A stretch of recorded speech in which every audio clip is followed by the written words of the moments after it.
Welcome one, welcome all one more time here on your beautiful and wonderful show, Universal Galaxy Universal Network here in Johannesburg, South Africa. Your program is Ankofa, your host is Maponga J. And tonight with me on the wonderful program, we have a beautiful princess all the way from Zimbabwe, the tribe called Zimbabwe, Zana, Umzilankata, commonly known, and her trade name is Zana, building up the nation of Zimbabwe. Colonialism did much damage to the African culture. It destroyed our music, destroyed our worship, destroyed our politics, destroyed our land, but above everything else also destroyed our fashion, our sense of fashion and our sense of presence and being. It would be very embarrassing, in fact, for me as a Zimbabwean right now to be sitting here in the Universal Studios in South Africa, and as a whole country of Zimbabwe, it's a shame to admit that we don't have our own indigenous traditional dresses, national dresses as a country. Yet Zimbabwe claims from the United Nations that is one of the most educated countries in Africa, even in the whole world. But in the midst of this planned education, foolishness is rife and colonialism is a reality. Many of the Zimbabwean boys pride themselves with white names. We love more, bo give more, bo some more, bo, you know, in all this Europeanizing of Africans. And then Zimbabweans want to claim that they are Africans by putting on jackets and ties. We understand that colonialism was a reality, a great challenge, a great damage. And this is a reality because our education system, our religious system, and social structures have not yet started addressing these issues so that we can begin to have Ndebele communication. What is the Ndebele clothes? What is the Ndebele fashion? And how can we take that fashion, old and ancient as it is, maybe even adapt it and create a new because remember, culture is dynamic. Same goes for the Shanganis in Zimbabwe. Same goes for the vendors also. The Nambias who are in Zimbabwe. The Tongas that are there. Plus the 7-8 other dialects of the Karanga tribes. The Zezurus, the Korekores, the Ndaus, and everybody else, to create a whole country and have some national pride of some sort. I went to Ukraine, I was in Kiev, I've been to Russia, I've been to Germany, I've been to America, I've seen a little bit of Australia, China, and India. And when you walk up there, you cannot doubt that this is an Indian, this is a Russian, this is a Mongolian. And when you come to some of the countries, and I want to say my sincere appreciation for the South African community, and the Nigerian community, and some of the Ghanaian communities, and parts of the African communities who have dug their feet in the ground and have refused to move. Right now, if you see someone dressed up in a garb like that, you know this is from West Africa. Either he's Nigerian, or he's Gambian, or he's Ghanaian, or he's Zana, or he's South African. But it looks like Malawi, Zimbabwe, Zambia. There's some serious stuff that happened there. There's no trace that was left in terms of our indigenous fashion. And with me on the show today is Usisi Uzana Umzilankata Unyaonke Unkopas Netwa. Hey, man, welcome to the show. And I think she has lots to be telling us here about our Zimbabwe tribe. And I love the concept of Zimbabwe tribe, creating one nation. Zimbabwe right now has been torn between the Gukura Hundis, Shonas, and Ndebeles. That war, likened to the genocide in Rwanda, has not yet been repaired. The damages of that genocide are still sitting with us. And to have a beautiful woman with us from Bulawayo beginning to build the tribe of Zimbabwe.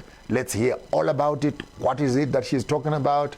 What does she want to achieve? And what kind of support can we be giving her? Please welcome on the platform this evening, Zana Zana Kanube. Akubingelela bantu ke nontombi ubachela ukuthi ubuya phi wenzani nobani kwasha kwacima, and give us some background there all the way from Bulawayo. Kwantutuzio ziyathunqa kwamfazo shayindoda kwandonga ziwelene kuphela amazinyo endoda kuphela inyama pha. Yeah, and I grew up in Bulawayo, so I have a soft spot for that sitting kulele empopoma emafletsini ke lapho total emahova lapho mahomva. Yes, and baba benemuzi lapho enkulumane. Welcome to the show, Sisi Makosazana. Over to you. Who is Makosazana and what brings you on our show tonight? Well, good evening, Africa. Good evening to the rest of the world. I mean, Makosazana Kanyele Ngube. from Bulawayo, Zimbabwe. I am the founder and creative director of a tribe called Zimbabwe, a brand whose thrust is to celebrate Zimbabwean heritage and culture through fashion and architecture. Thank you so much for having me on this show. Thank you very much. Thank you very much. She's building a tribe. And when men fail to do certain things and women begin to do them, you know they're going to succeed. We look at all these big men. I mean, I've lived in Zimbabwe the longest of time. The politics of the country, Zanu, Zapu, Zipra, Zupa, what, name it, MDC. Now we have more than 150 parties that are running the country. And of all those men, no one has started talking the tribe of Zimbabwe. Here we are with Zana introducing us to the tribe of Zimbabwe. What makes this tribe of Zimbabwe? You know, just before I say that, it's interesting that she spoke about women building. The anchor scripture for tribe of Zimbabwe is Proverbs 31:21. And it speaks of a woman whose household has no fear of the winter because her household is clothed in scarlet. You know, back then, scarlet wasn't just a color. It represented a distinguished identity. It represented honor and royalty and dignity and protection, divine protection. It represented wealth, and it represented fine skills because it was such a difficult color to create on fabric.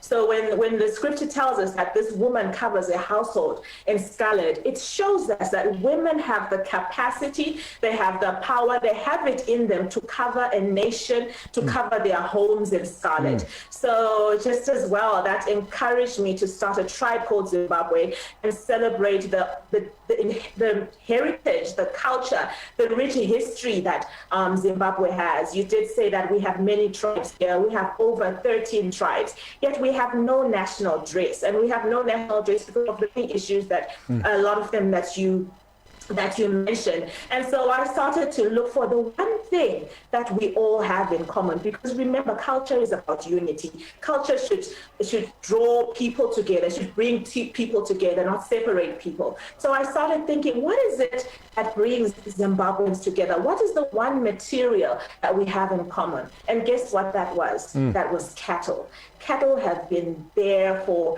time immemorial, and we have worn cowhide, the Karanga, the Zezuru, the Ndebele, the Tonga. Everyone has worn cowhide. And so I started to dream of cowhide as being the staple, the representation of Zimbabwean royalty, Zimbabwean strength, and Zimbabwean unity. And so my brand is about celebrating Zimbabwean heritage through cowhide fashion. Wow! And I can see on your shoulder. I can see on your shoulder there. There's a beautiful skin that has been dyed. I can see your bow tie, your tie on your, and I can see the band on your head there. Man, when I come to Zim, you need to make one for me also. I can't wait. I can't wait. When I land in Bulawayo, I'll be the first customer right there in Bulawayo.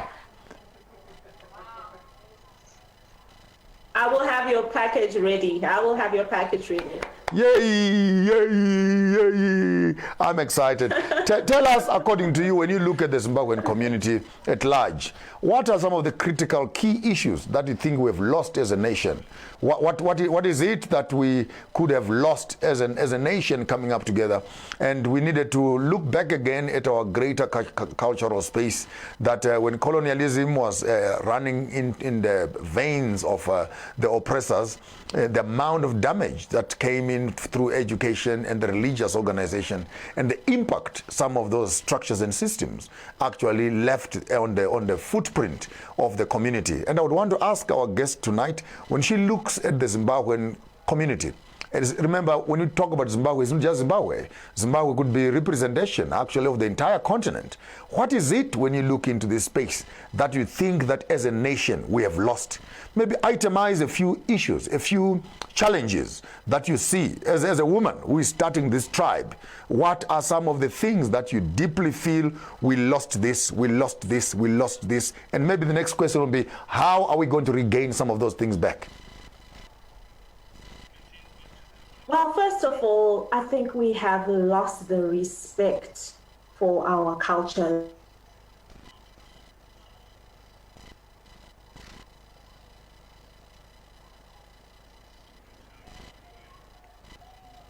Yeah, so she mentioned the first item that we have lost respect.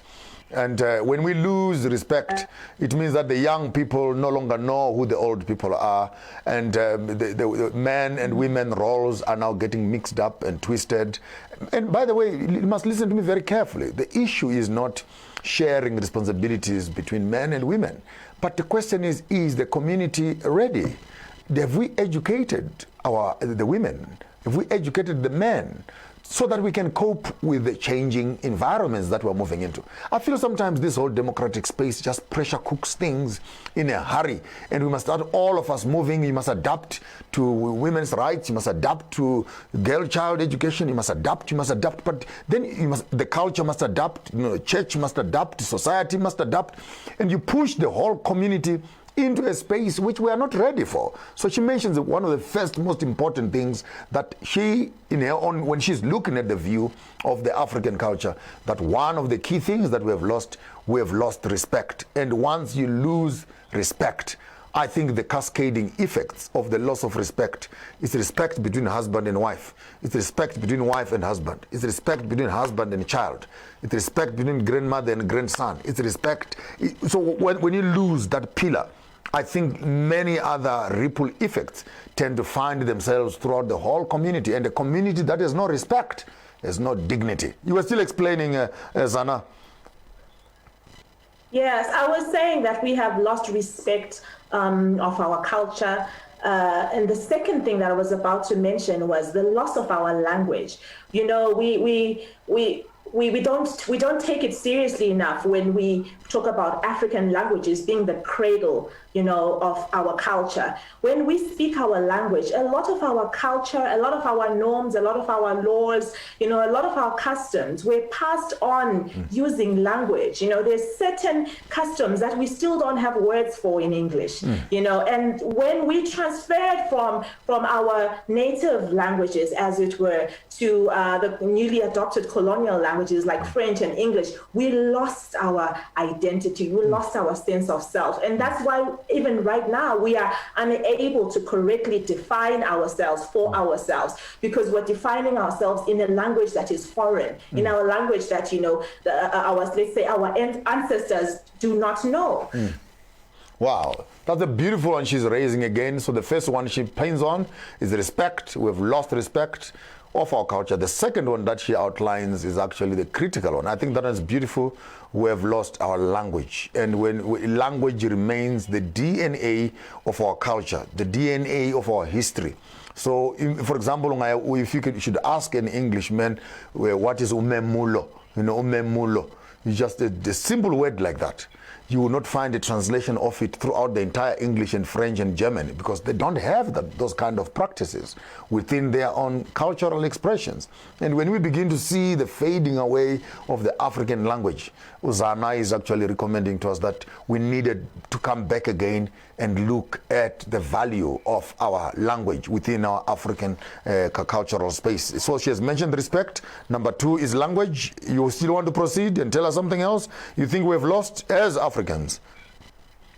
No, I think for now, I have just respect of our culture and respect of our language. And, with culture encompasses so many things. Like I said, laws and customs, being seduced by the pretty things, that came with the West, like in our architecture, for instance, we lost our sense of, I would call it the way we located ourselves and the way we designed our spaces. We lost that, and we started to adopt very Eurocentric ideas of design, and we forgot that when our forefathers designed iguma or a homestead, they had culture in mind. They had the different wives in the polygamous setup in mind, the granary, all the socio-economic activities of a homestead in mind, and expanding that into the cities. We lost that. We were simply seduced by the glitzy glass and steel of that came with the West. And so we lost our homes, we lost our language, we lost our culture, and bringing it even closer to home, we lost our sense of identity in the form of fashion, how we express ourselves, because how we dress was also an expression, how we dressed rather was also an expression of who we were in the society. A maiden woman had her own dressing, a married woman had her own dressing, and an elder had their own dressing. So we literally lost everything. And what we are doing right now is we are trying to build from scratch and trying to regenerate ourselves. You speak my language, man. It's like you are reading my notes while you are talking. She is mentioning quite an important issues. When you on the architecture side, Africans were now living in square houses. We used to live in round houses. And if you look into the psychology, the technology of square houses vis-a-vis round houses, you'll be shocked to discover that our roundavels had a fireplace at the center, and the whole room could receive heat equally within that house. No one sits behind another person. We all together, and it's a circle. We are all joined together. Now we're in squares. We're living in cubes with carpets on the floor, which have all the bacteria that you can think of. You were walking in town for the whole day, walking in Park Station, you are in Kitwe, you are in Lilongwe, walking past toilets, rubbish, and sewage with your shoes on. You get to your house. By the way, some people don't even believe in taking off their shoes. When they enter into their houses, boom, into their houses with their shoes onto those carpets, and children that are crawling are on those floors. Tell me how much bacteria and diseases that we are bringing onto these carpets. We call it civilization. Now, say we can afford now. Our houses are full of paint. Vis-a-vis, we used to have houses that are smeared with cow dung. Cow dung is organic. And cow dung contains cultured bacteria that our bodies actually need to be introduced to, because we're going to be eating these cows and etc. So our bodies already begin to have an immunization by having cow dung on the floor and on the wall. No. That is too primitive. I need plascon paint. I need oil paint. And we paint our houses with all these paints. At the end of the day, we are smelling, sniffing, highly infectious carpets, highly contaminated walls, and in these roofs that are made out of asbestos and everything else. The day you walk away from that house, you are going to be living in lots of rubbish. Whereas traditionally, you walk away from that house, the wood disseminates, soil goes back, grass goes back, organic lifestyles. And I think that if we could find our architecture in the 21st century, I'm not saying let's go back to mud houses, but we need technologies, people who can go back and study the African science, and then create for us modern homes that are using this kind of a technology. I think we'll have a solution actually for lifestyle. And I'm glad, I'm learning while I'm talking also, I'm learning from you right there. And she's mentioned something very important again, the cowhides becoming one of the key factors that you'll find on her fashion line. And cowhides, warm, they are during the day, you keep it on your shoulder. At night, it's a blanket. During the day, it's a cloth. And you use actually what we have. And these actually can work better on the body. Vis-a-vis these plastic things we're putting on our bodies, polythene, plastics, when we sweat and our sweat combines with these plastics, some women have been reported of having breast cancer caused by the bras that they're putting on, because the silicones that are fitted into those things, they kind of melt and mix up with the sweat, and then the body absorbs these chemicals and other effects. And the underwears that our women are putting on, these plastic underwears to their private parts. Imagine the amount of toxicity. Plastic socks, plastic underwear, plastic bras, plastic jackets, plastic hair, plastic makeup, plastic. Damn you, plastic society.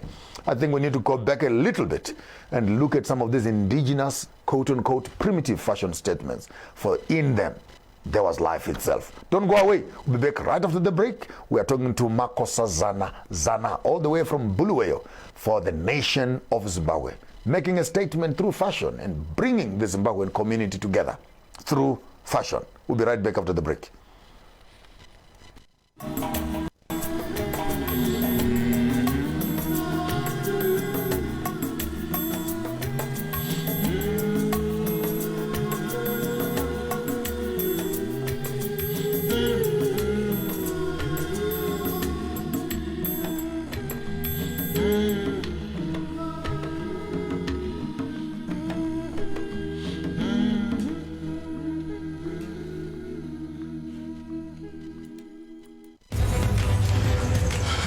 massive moves. Isn't that your daughter's bib? But the truth is, I feel like Arabella's always with me. Don't you ever forget this man's face. He killed your brother. Don't shoot! Please don't shoot! Don't shoot! Make massive moves with Starside. I want you to eat healthy food because it's delicious. Make massive moves. Would you like another one? I love it. I love this too. This is amazing. The grits are so creamy. Oh, I take pride in my grits. so flavorful. I think that looks wonderful. Yeah. It's so incredible.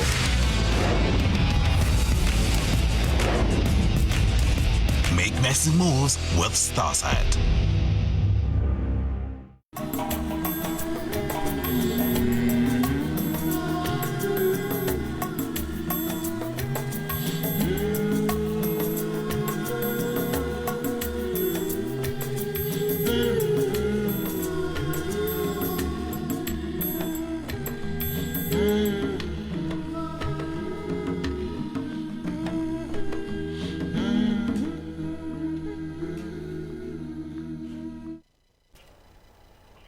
Welcome one, welcome all one more time here on your show. We're here on Sankofa, and live with me today is Usisu Makosazana, all the way from Buluwayo Zana for the Zimbabwean tribe, taking us through her fashion and how she's building the nation of Zimbabwe. She calls her fashion brand the nation, the tribe of Zimbabwe.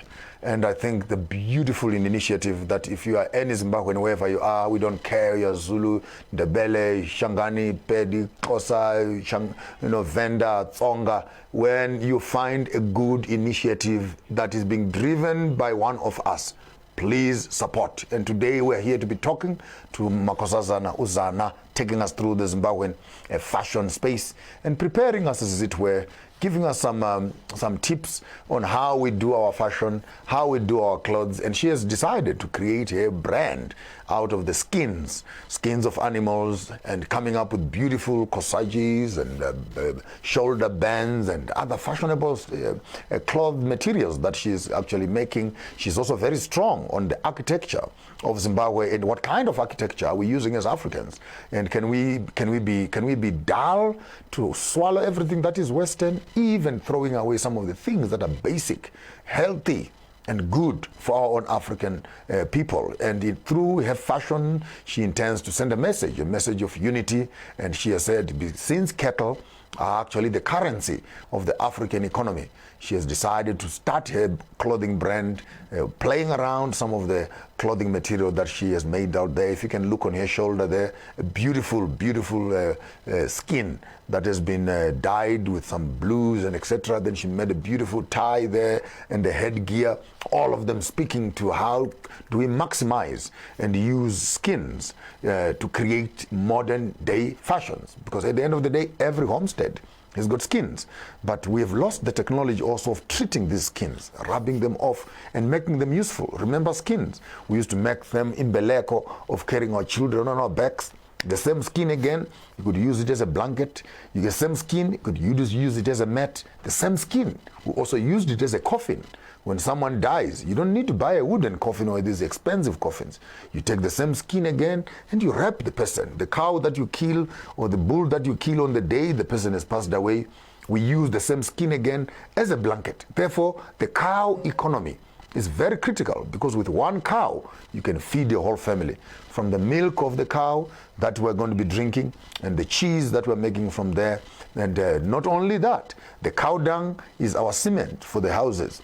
And the cow dung is also manure for the fields. The same cow again, it is grazing, and grazing, it can also use it as for plowing. So the cow economy, if you actually want to develop your economy as Africans, I suggest instead of buying these GTIs, these panty droppers, buying yourself small little flats in town and etc., try and invest your money in terms of cattle, because the cattle economy is actually viable. From one cow to another cow at the end of the year, or another steer at the end of the year.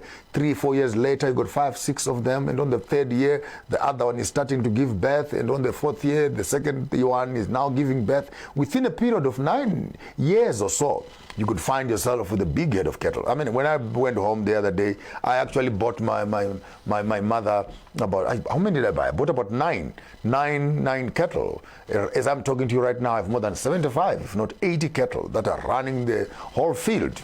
And when cousins are getting married, we're now giving them extra cows also. Malume so-and-so is build a new house, give him another 2, another 3, another 4. And that's how we live as Africans. But the question is, how do we build this tribe called Zimbabwe? And with me to give us more information on this tribe of Zimbabwe is Zana. Please take us through, Zana. What are the key pillars? What are the key pillars of your fashion statements there as you are building this tribe of Zimbabwe? What are the key pillars of building this nation? Well, the idea behind the tribe called Zimbabwe came when I realized that there is an urban energy that exists in Zimbabwe that is not being packaged, that is not being utilized to put ourselves on the map. Like you mentioned rightfully earlier, and you said that, you know, we have the Zulus, the Tswana, the Petis, the Tongas, they have their traditional dress. But in Zimbabwe, we seem to lack, you know, I don't know if it is the unity to have the convergence, where we all come together and we can join and say, I mean, it's one thing to say we can celebrate each culture in our own spaces, but it would be nice also as a country or as a nation to kind of come together and find that common place, that common fiber that brings us together from Zambezi to Limpopo. What kind of people are living in here? We preserve each other's cultures, but it would be important and beautiful that in the midst of our diversities, we also need to come up with a central meeting place where we can celebrate not only our diversity, but also celebrate our unity. And through fashion, fashion is one way in which we can actually begin to celebrate that culture. Many people look at me and say, Maponga, so what is that you're dressing like? And I say, sometimes I put on a hat that is Zulu, I put on a dress that is Ghanaian, I put on shoes that are Nigerian, I put on a belt that is Congolese, I put on a stick that is Tswana, I put on what? Because I'm trying to say a statement that we may be different nations, but in me, I see no diversity, I see no difference. I can actually celebrate by putting on a Kenyan Maasai hat, and I'm putting on a Zulu dress at the bottom, and I'm putting on a Shangani thing on my shoulder, and I'm putting on a Venda thing on my side, because the statement is, we are different, but we are the same. So you were still explaining on the building of the Zimbabwe tribe, the tribe of Zimbabwe. I think the reception areas on the blue area, they're flicking in and flicking out. We'll be patient with the technical team as they are bringing it back online. But yes, fashion is one way, and it's not just fashion of clothes. We also need to think of fashion of education. What kind of education are we consuming? The fashion not only of education, the fashion of faith. Christianity, the fashion of entertainment. The fashion of not only clothing, but it must be holistic, that even our thinking must also become fashionable. So it's one thing to dress up like an African, but you're thinking like an European. So we hope that by changing the outside look, we are also trying to reach out to you, that please look also not just on dressing like an African, but also look inside yourself and say, am I dressed up like an African, but are you also thinking like an African? Welcome back, Sis Zana. Thank you. Sorry about that. Yes, the question I was asking, what should we expect from you? What sort of, how are you building that nation? Yeah, at a tribe called Zimbabwe, we believe that the modern day Zimbabweans can bask.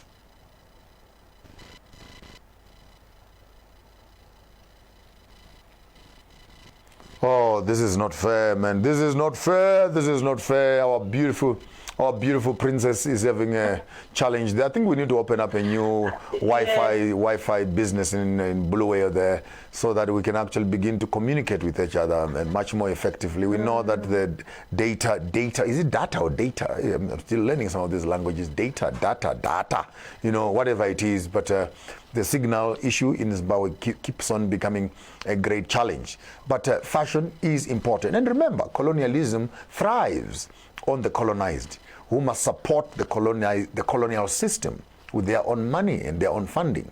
I mean, I've wondered, why do we go to these schools and our children are putting on all these stupid little British uniforms, Scottish skirts, British skirts, blazers, badges.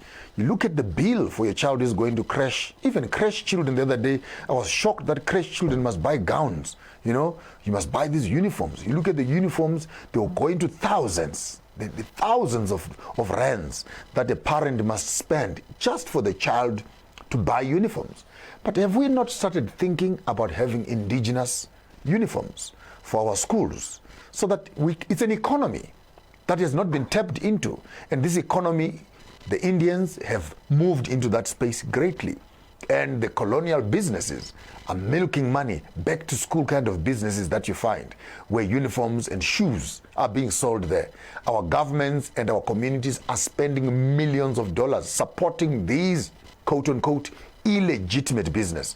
They're illegitimate because we are receiving an illegitimate education with illegitimate uniforms.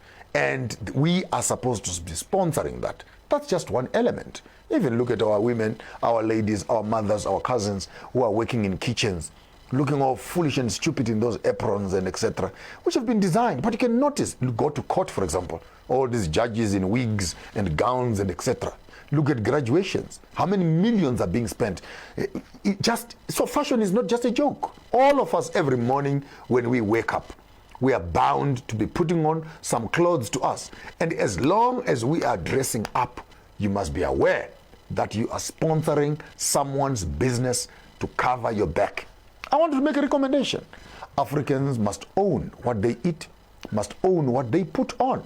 And through our fashion, we are actually making a statement. I got excited because Usisi raised a comment there when she said the Proverbs 31 woman, the woman who works hard, wakes up early in the morning, the husband and children are all dressed up in scarlet, and they are respected at the gates. So this whole thing of women's rights and what, it's not as simple as we think. I think women's rights must come with economic rights, powerful rights, decision-making rights, so that we can begin to build dignity and respect, firstly from our children and our spouses. And it's a contributing factor where both men and women, we must start working towards building nations together. I'm excited about the tribe of Zimbabwe. The tribe of Zimbabwe, an initiative by Usisi Umakosa Zana and Ngube. We are to hunt for in Bulawayo and say, please tell us more about this tribe of Zimbabwe. Because right now, when we look at Zimbabwe, we are not thinking in a solid, united front. We are thinking in a fragmented fashion. And as we clearly know, that the Gukuraundi saga, the Gukuraundi genocide, has actually divided the country into two, where all the economy of the country is moving towards Harare and building the Mashonaland area. And Bulawayo used to be a buzzing business place. Now Bulawayo has deteriorated into a ghost town. Factories and industry have been closed. Why? Because if you have a tribal government, if you have a government that does not respect another culture, if you have a government that does not understand that the country works together, we unite each other, we don't isolate each other, we end up finding that our cultural differences become actually a disadvantage when they must be celebrated. Look at countries like South Africa. Thumbs up, guys, where we can actually celebrate our cultures together, where Zulu, Xhosa, Tswana, and etc. You can dress up in your own culture and walk up on the streets, and no one would laugh at you. And unlike, of course, the biggest problem, of course, is our religious organizations. You cannot walk like that into church because they would think that you are full of demons. So they still need some decolonization of some sort. But in some certain churches, there's been some developing tolerance in terms of those lines. I wonder if our sister is back on the line, if we can pull her in Yes, please tell us, what must we expect from the Zimbabwe nation? What brands are you building so far? What fashion lines have you designed for us? And what are some of the elements that you're actually trying to put into this fashion statement called the Tribe of Zimbabwe? I'm actually looking forward to it, to see how she's going to combine the tribes of Zimbabwe into one big fashion statement. Please talk to us, Sisi Zana Ngube, if you are there. I'm still here, with a tribe called Zimbabwe, expect to feel royal, expect to feel celebrated, to feel unique, expect to remember who. And if there is anything that we can do in terms of building our African nation and building our Zimbabwean and African culture, we must never forget that African culture is royal by nature, royal. Amakosikazi, nkosana. You hear that? Amakosikazi. In other words, kunenkosi. In other words, the kazi brings birth to the nkosi. So nkosikazi means that the nkosikazi means that the woman births a king. And I can't remember who was here the other day who gave me a blow on my face when they told me that when a king is sitting on his chair, it's not his chair. He is sitting on it on behalf of the woman, because the woman carries in her the one who is going to be sitting on the chair.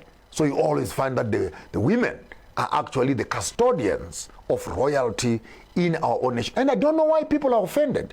If I should wake up in the morning and I say, I am royalty, I'm King Maponga, what offends you? Are you comfortable being a peasant? Are you happy being a commoner?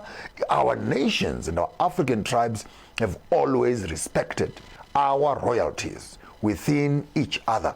And we treat each other like that. Our social structures have to do with respect. How and you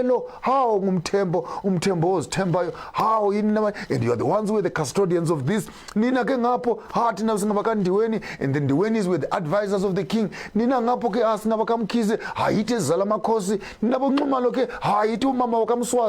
are the ones who gave birth to the royal house, because then the entire community becomes a meeting place where each nation, each tribe finds its connecting cable within the greater community structure itself. But in colonialism, then you are told you are Mr. So-and-so. I am Mrs. So-and-so. Mrs. my foot. What are you missing and what are you mistering? These synonyms and these suffixes and prefixes have no respect whatsoever. One must wait to be called a mbe, because some royal queen must put a sword on your shoulder. Now you are MBE. You are mbe, so-and-so. And people will die to receive recognition from foreign leaders and foreign kings. But here we are as Africans. It has always been with us. Royalty is what flows in us. Respect is what flows in us. Our totems, our surnames, our names, in the very nature of themselves, they're a connecting vibration between generations. Our grandfathers, when it was raining, if it was a drought time, the names were given in that fashion. But I'm so excited about the project that Sisma Kosazana started in Bulawayo, the Tribe of Zimbabwe. The Tribe of Zimbabwe.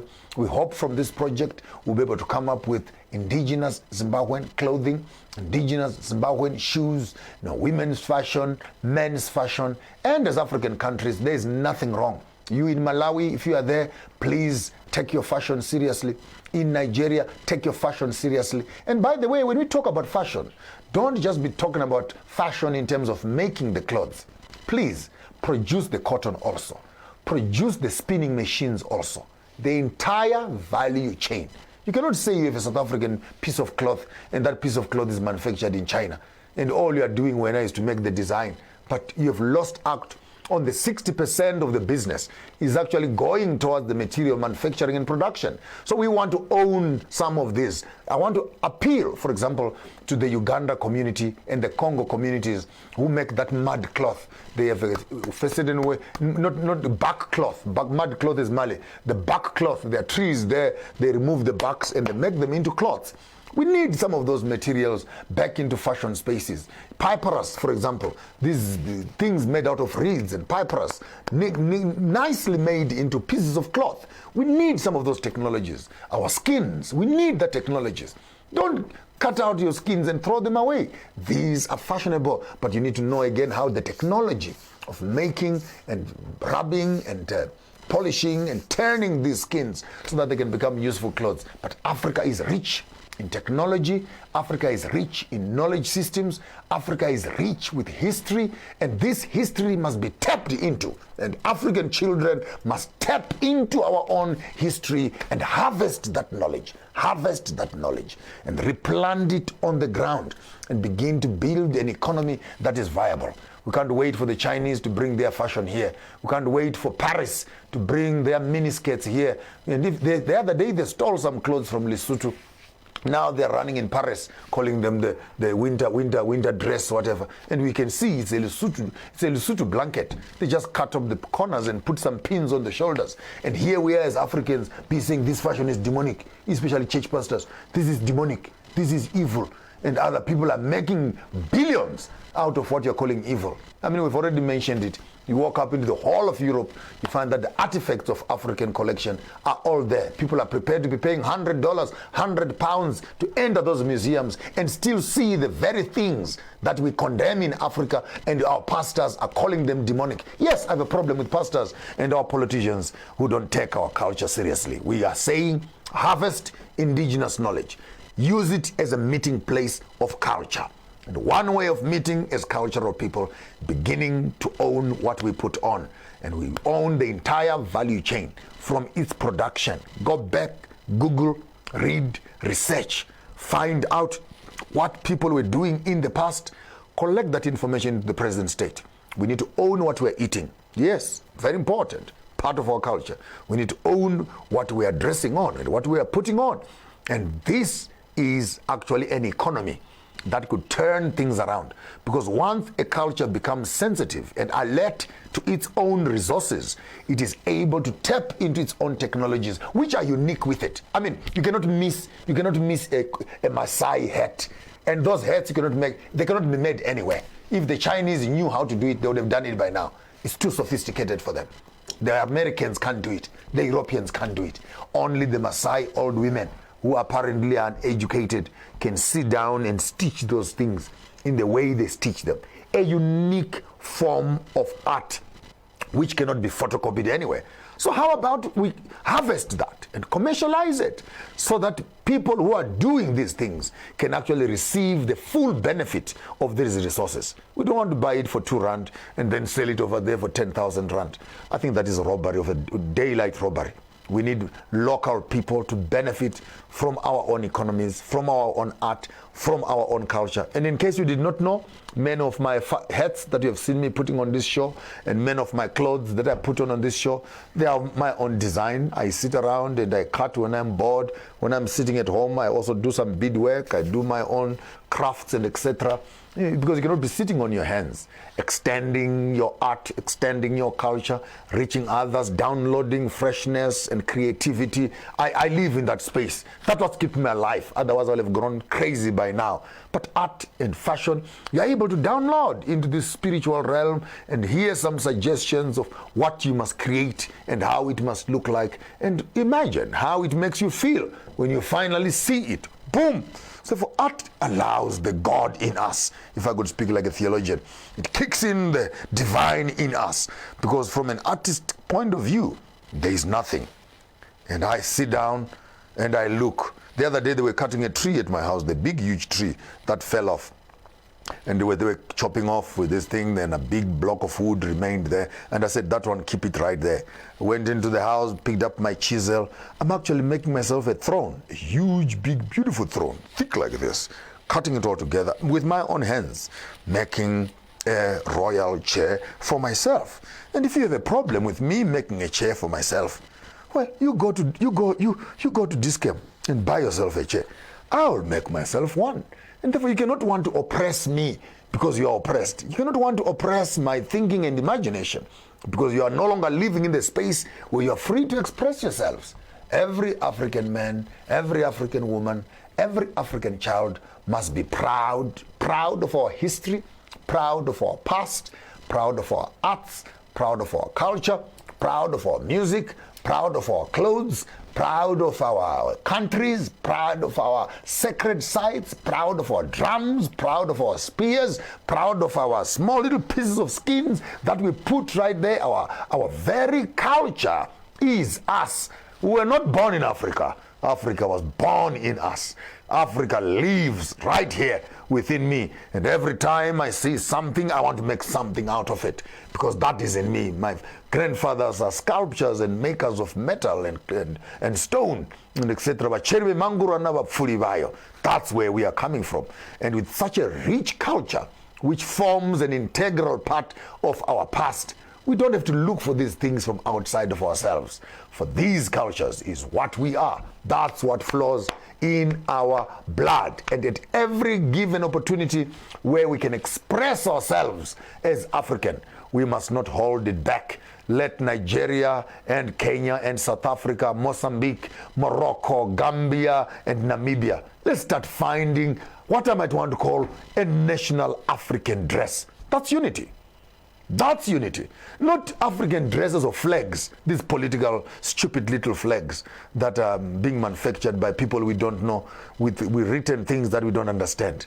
I'm saying if there is a research, you who is doing fashion, I want also to challenge Makosa Zana, that the question I had for her at the end, that after designing a Zimbabwe traditional dress, how is she also planning to move this even higher to create an African dress? Yes. So some of you guys out there who are involved in fashion and tailoring, you need to sit around and do your research and collect all these various cultures, and let's see something. What will it look like if we can have one currency in Africa? If we can have one government in Africa? If we can have one national anthem in Africa? If we can have one national dress on the entire continent without killing other cultures, one entire continent dressed up in one fashion, what will we have? If we can have one president, one king, one leader in Africa. Unity is what we are talking about.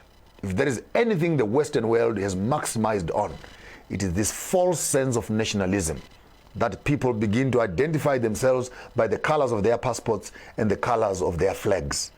We are not a flagging country. We are a continent. And if we can find each other as Africans, I believe in UKA, United Kingdoms of Africa. Within that kingdom, there is our culture, there is our governance, there is our economy, there is our agriculture, there is our business, there is our ecology, there is our fashion, there is our music. And this is how, as Africans, we can build a United Kingdom of Africa. Europe have a common goal, the European dream. They've been able to consolidate the entire European community into one currency, and they have a euro dollar. Asia, similarly so. America, 52 different counties came together to come up with the United States of America. Here we are in Africa. We used to be 50 countries, now we are 54. New countries are being born every 3 to 4, 5 years. I even hear the other day KwaZulu-Natal wants to become a country on its own. I heard the other day Bulawayo, Matabeleland wants to become a country on its own. I hear the other day Congo wants to be broken apart, creating separate countries. For how long are we going to be running away from this? And I think such initiatives, they may look very insignificant as they are fashionable, but within these fashion fibers, within the music and art world, there's no segregation. We can come together.